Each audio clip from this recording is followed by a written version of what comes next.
Tyler looks exhausted as he sits across from me, frustrated by 3 months of what he calls perfect dieting. He's lost 15 pounds, which sounds like success until you dig deeper. His bench press has dropped 20 pounds. He's constantly hungry, fighting cravings every hour of the day. Instead of looking leaner and more defined, he looks softer, smaller, weaker. His friends keep asking if he's been sick because his muscle mass has visibly shrunk along with his body weight.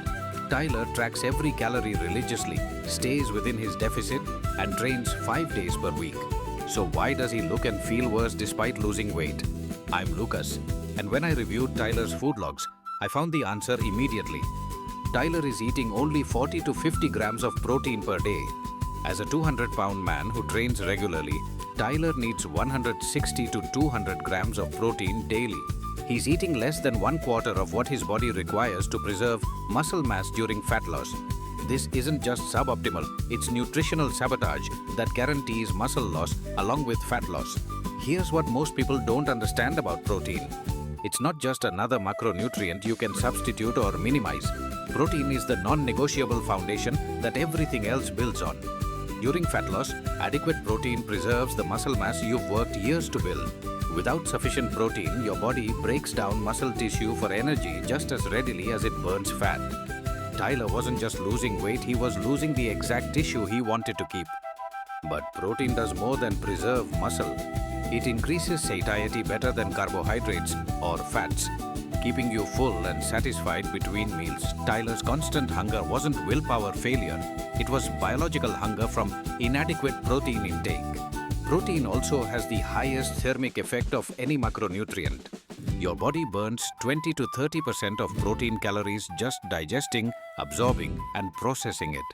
A 100-gram protein meal costs 20 to 30 calories just to metabolize, creating a metabolic advantage that compounds daily. Tyler's protein distribution was just as problematic as his total intake. He ate like most people, minimal protein at breakfast, maybe 10 grams from milk in coffee, small amounts at lunch, 15 grams from a sandwich, then tried to compensate with a large protein portion at dinner, 50 grams from chicken or fish. But your body can only utilize approximately 25 to 40 grams of protein per meal for optimal muscle protein synthesis. Eating 100 grams at dinner while consuming almost nothing earlier doesn't work because muscle protein synthesis operates on a meal-by-meal basis, not a daily cumulative total. The target is simple but specific, 0.8 to 1 gram of protein per pound of body weight as your minimum daily intake. Tyler weighs 200 pounds, so he needs 160 to 200 grams daily.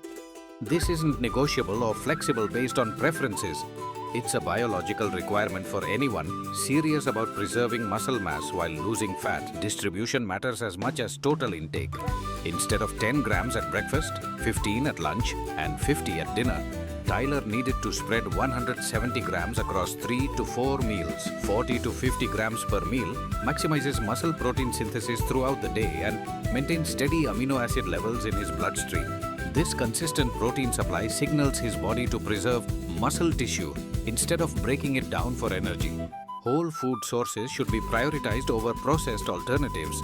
Chicken breast, fish, lean beef, eggs, Greek yogurt, and cottage cheese provide complete amino acid profiles with high bioavailability. Protein bars and shakes can supplement whole foods but shouldn't replace them entirely. Tyler's transformation began when he structured each meal around a whole food protein source first, then added carbohydrates and fats to support his training and daily energy needs. The change was dramatic and immediate. Within 2 weeks of increasing his protein intake to 170 grams daily distributed across 4 meals, Tyler's constant hunger disappeared. His energy stabilized throughout the day. His recovery between workouts improved noticeably. After 8 weeks on adequate protein, his strength not only returned but exceeded his previous levels. Most importantly, he was losing fat while preserving muscle mass, creating the lean and defined physique he'd been chasing for months. Your challenge this week is to calculate your protein target by multiplying your body weight by 0.8 to 1 gram. Then track your actual protein intake for 7 complete days. Notice how far short you fall from your target and how your current intake is distributed throughout the day. Restructure your meals to include 40 to 50 grams of protein at each eating occasion. and observe the changes in hunger, energy, recovery, and performance. I'm Lucas, and that's your Raw Daily Fuel. Remember, you can't build or preserve what you don't feed. If this resonated with you, subscribe to Raw Daily Fuel.